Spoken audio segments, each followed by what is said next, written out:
பெண்களை கொண்ட detective agency நடத்தி வருகிறார் தென் இந்தியாவின் முதல் துப்பறியும் பெண்ணான மாலதி. இவரை குறித்து விளக்குகிறது இந்த செய்தி தொகுப்பு. இவர்தான் மாலதி. துப்பறியும் துறையில் வேலை பார்க்கும் அரிதான பெண்களில் இவரும் ஒருவர். கடந்த 10 ஆண்டுகளில் துப்பறியும் துறை பற்றிய விழிப்புணர்வு பொதுமக்களிடையே அதிகரித்திருப்பதுடன் துப்பறிவதற்காக கொடுக்கப்படும் வழக்குகளின் தன்மையும் மாறிவிட்டதாக குறிப்பிடும் மாலதி அடிப்படையில் ஒரு என்ஜினியர்.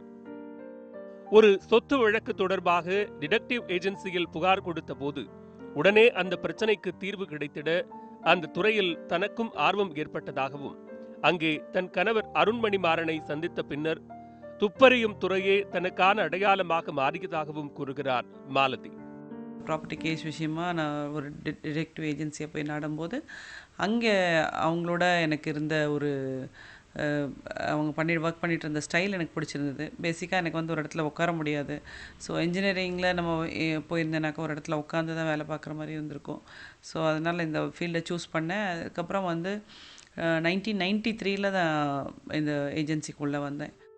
துப்பறியும் நிறுவனத்திற்கு வரத்தயங்கி கோயில், கடைகள் போன்ற பொது இடங்களுக்கு வரச் சொல்லி அவர்களது பிரச்சனைகள் குறித்து சொல்லும் பெண்கள் சில விஷயங்களை ஆண் துப்பறியும் நிபுணர்களிடம் பேசத் தயங்கியதால் உருவானது தனது துப்பறியும் நிறுவனம் என்கிறார் மாலதி.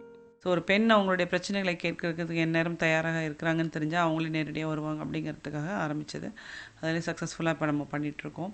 இப்போ என்னோடய ஆஃபீஸில் பார்த்திங்கனாக்கா ஒரு மினிமம் ஆஃப் 10 ஸ்டாஃப் வச்சுட்டு அதுக்கப்புறம் ஃப்ரீலான்சர்ஸ் எல்லாம் வச்சுட்டு நாங்கள் ஒர்க் பண்ணிகிட்ருக்கோம். ஸோ இந்த ஃபீல்டில் வந்து பார்த்திங்கனாக்கா நிறைய பேர் வந்து எடுக்க விருப்பப்பட மாட்டாங்க. ஏன்னா வந்து இது ஒரு வித்தியாசமான ஒரு ஃபீல்டு. முழுக்க முழுக்க பெண்களை கொண்ட டிடெக்டிவ் ஏஜென்சி நடத்தி வரும் மாலதிக்கு மாடித் தோட்டம் மீதும் ஆர்வம் அதிகம்.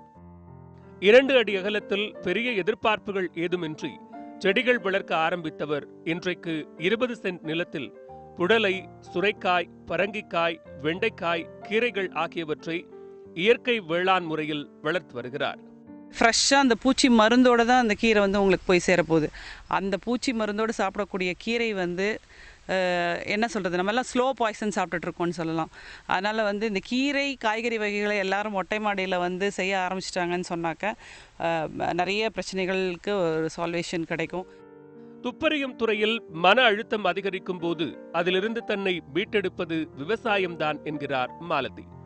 துப்பறியும் வேலை வாடிக்கையாளர்களுக்கானது, விவசாயம் எனக்கானது என்கிறவர் வார நாட்களில் லேடி ஜேம்ஸ் பாண்ட் என்றால் வார இறுதியில் லேடி நம்மாழ்வார் என்றால் மிகையல்ல. இன்று உலகமே பெண்கள் தினத்தை கொண்டாடிட்டு வராங்க. பெண்கள் சாதிக்காத, கால் பதிக்காத இடங்கள் இல்லைன்னு தான் சொல்லணும். ஒரு டிடெக்டிவ் ஏஜென்ட்டாக பல சாதனைகள் நிகழ்த்துறது மட்டுமல்லாமல் இயற்கை விவசாயத்தை ஊக்குவிக்கும் விதமாக மாலதி போன்ற பெண்கள் பல்வேறு முயற்சிகளை மேற்கொண்டு வராங்க. இவர்களோட முயற்சி மென்மேலும் பெருக வேண்டும் என்பதே அனைவருடைய எதிர்பார்ப்பாக இருக்கு.